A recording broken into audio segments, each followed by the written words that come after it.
might have to reposition ourselves a little bit here because we're right in the path of the flames.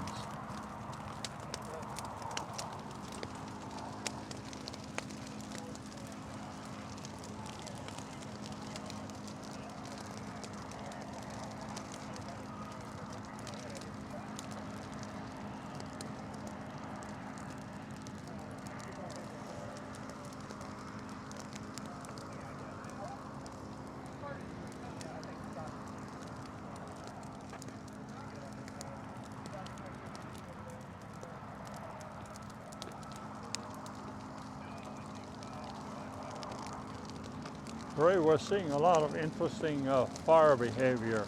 Because here we're still in the construction perimeter from when the parking lot was built. So a lot of foxtail, which doesn't burn quite as well.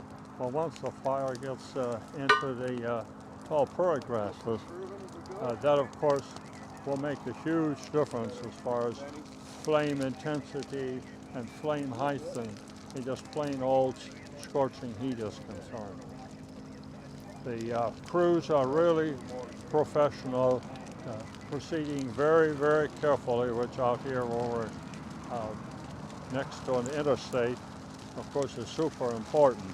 We've got a big, big crew lined up. The Great Rivers Prescribed Burn Association is present, and then the IDNR is present. Of course, people from IDOT have been present as well.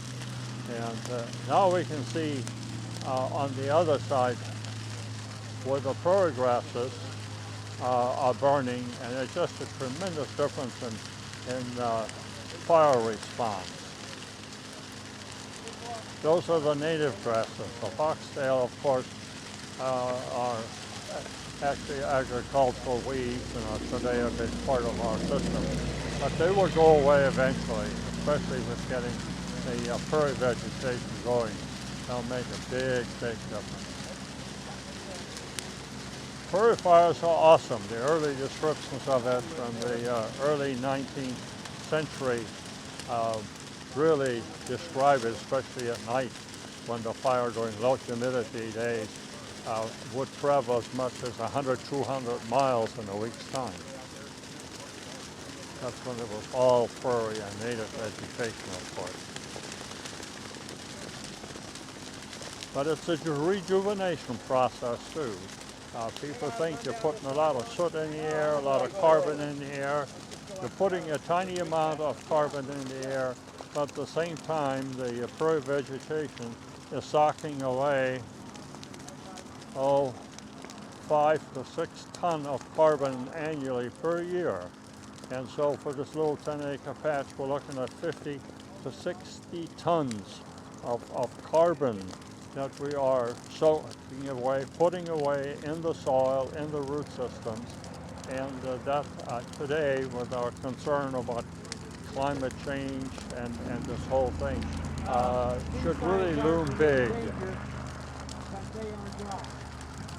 Now the fire has died down again. Lack of wind, lack of air movement, in other words, all of that plays a huge role. So you can go from very wimpy fire to very hot, and just also the opposite. The fire behavior is very fascinating. It's certainly one reason why there's a lot of training involved for the professional teams that do this for a living, especially out west. But we get pretty hot fires here too at times. It may just be too damp yet this morning. Humidity may be too high, so it's a combination of not having enough wind to drive the fire and just a bit too much humidity to keep it going. It'll be interesting how it proceeds during the day. It can change drastically, as anybody that's worked with fire, of course, knows. That's probably good enough for now, isn't it? We can do it maybe later again when we have maybe a little change. If the sun would come out and a little wind would move, that would change the pictures, as you very well know from the past. You're not without experience.